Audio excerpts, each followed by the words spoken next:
And me, that's me responding or listening to you present yourself. So you're going to be a hand talking to me. So as I take in what you're saying, it's going to be different for me because everybody's different. So I have to shift over to here to get your space or what you're talking about. And depending on how accommodating I am to that, I'll take it in quickly, or if I'm stuck with, no, I don't get what you're saying, I'm not going to get it. So you can resist it. But Ion, you're talking to Ion, you're you, me, and I'm talking to Ion. He's not right here. He is like way over there. And he sends a sentence, he says something way over here, to back here, and that's too much for you to get. Whereas if I listen to you, I'm just one shift over. And I can adapt to what you're saying. But Ion will say things from way over here. Like, you never were born. Which doesn't fit the topic you've got when you're engaging right here. So that's what Ion does. He throws zingers at you that you can't move over his space. I can only move over to your space. Because you're not that different from me, you're just making it different. You're saying, well, this is what it's like in Mexico versus what it's like in Paris. But Ion is way all over the place, throwing in a zinger from different angles, and that's why we can't absorb it right away. And how do you understand infinity? Infinity would be this finger, the visual sense. And you see things as if in an Aunt Jemima. McLuhan used to use the Aunt Jemima metaphor when you look at a box of pancakes, Aunt Jemima pancakes, whatever it was. She'd be holding up a picture of the box where she would have herself holding up the box. And then there would be another image inside that. So if you go into a room of mirrors, your image reflects off into the horizon. That would be infinity. It's a visual thing. That's direction. That's direction. Now we bring up let's say the ear. The ear is not direction. It is simultaneous all around you. Sound comes in all around you. So that's different than visual infinity, endlessly reflecting images in a room of mirrors. The ear would be a chorus of many voices happening to simultaneously. So you have less a sense of direction and more a sense of sphere. The ear, and this is just a finger representing one of the five senses, the ear in this case, it becomes around space. Now, okay, but this finger would be smell. And smell is very, it's also spherical. It's around you. The visual sense is the only one that goes in a direction. Smell, hearing, touch. Now, touch, kinetic pressure, pressing things, that's neither direction or circle. It's a weird thing. That's a weird sensation. And then we've done touch, kinetic pressure touch, smell, sight, hearing. And then often the fifth sense that people say is touch. You're smelling, movement, which can be proprioceptive, inner movement. And so there's smelling, seeing, hearing, moving. And then they'll go touch, the fifth sense. What would that be? This one would be touch. But McLuhan said we don't have five senses, we have four senses. The fifth part, what we call touch, is the interplay of the four senses making a coherent perception. The five sovereign fingers. There's a poem, I think it's from Dylan Thomas, that McLuhan quotes. 5 sovereign fingers tax the breath. 5 sovereign fingers tax breath. Well, total coherent consciousness is breathing, and the 5 fingers would be engaging in that breathing. So that would be coherent, holistic perception or being. But when you can go to your eye, go to your ear. No, your ear was that one. Go to your proprioception for kinetic touch, pressure, and smell. Maybe that was smell. We don't mix it up, but that's the proprioception, smell. So 4 senses, McLuhan said, is what we are. Because the 5th sense, touch, is not a sense. It's the interplay of all of the 4 together making coherency or fiveness. That's why he said in alchemy, there was a battle between those that said there were 4 basic elements versus 5 basic elements. So the interplay between 4 and 5, the Chinese have 5 elements, we in the West have 4. The 4 or 5 difference is tactility itself. It's the flipping back and forth. So, in the West we have got 4 senses, but when they're all working together, we have fiveness. And that's because the tactile interplay of the 4 makes coherency. All right, so you have tactile consciousness, that's being. You're awake, you're perceiving. To really know that, you have to disappear. Let's just make it like that. You have to go into a non-being state, and that would be sleep, and consciousness and unconsciousness. Now that's a tactile interplay itself. So the relationship between consciousness and unconsciousness, waking life, sleeping, dreaming life, is a tactile interplay. The interplay is the structure in everything. The basic structure is nothing is permanent. Wake, sleep, wake, sleep.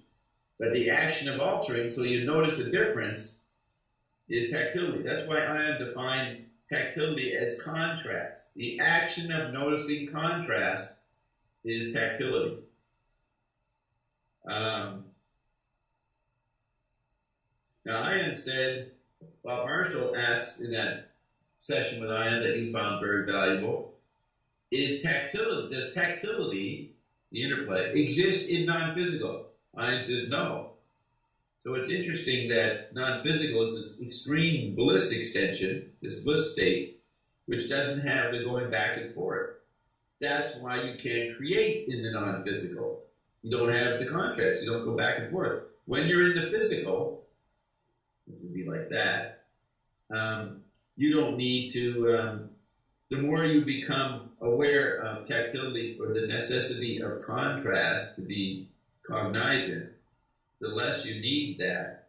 Then you're forever like this, and you never have to sleep. You're just this, constantly, in timeless, non-time, non-space, non-feeling.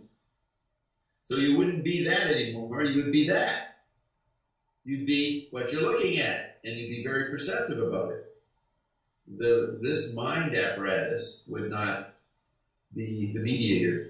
McLuhan quotes Aristotle as saying the soul is very close to the soul is very close to the hand. The hand is the expression of the soul. But enlightened man doesn't have a soul, or the soul is dormant, not involved. So when you're living without a soul, then you've retrieved the forms of consciousness, which is the last page 297 on Take Today. The recently programming of society with the tribal unconscious, that would be electric space, electric media, by the recently achieved forms of consciousness, not forms of unconsciousness. Forms of unconsciousness are the media. What are the recently achieved forms of consciousness? I asked Barry Nevitt, who composed that sentence with McLuhan, one day, what are the recently achieved forms of consciousness? He says, Finnegan's Wake. He names a book as a recently achieved form of consciousness, to be an anti-environment to the tribal unconscious. Now that goes to page 52. Television kills telephony or telephony in Brothers Royal. The eyes demand their turn, let them be seen. So the eye, through the book, Finnegan's Wake, is retrieved not as a visually biased eye, but a not as a visually biased, directional, melodic, purposeful, infinite going eye, but as a tactile eye in synchronized, harmonious relationship with the other senses. And so Finnegan's Wake is about a person dreaming and processing the awakefulness of the five senses. And this interplay between the dreaming and the awakening, which, filmmakers like Kubrick or Fellini, they mix reality and dream and hallucination in their movies, and they don't show the difference, so that confuses you. But that's the only way a movie can express tactility. They're going back and forth.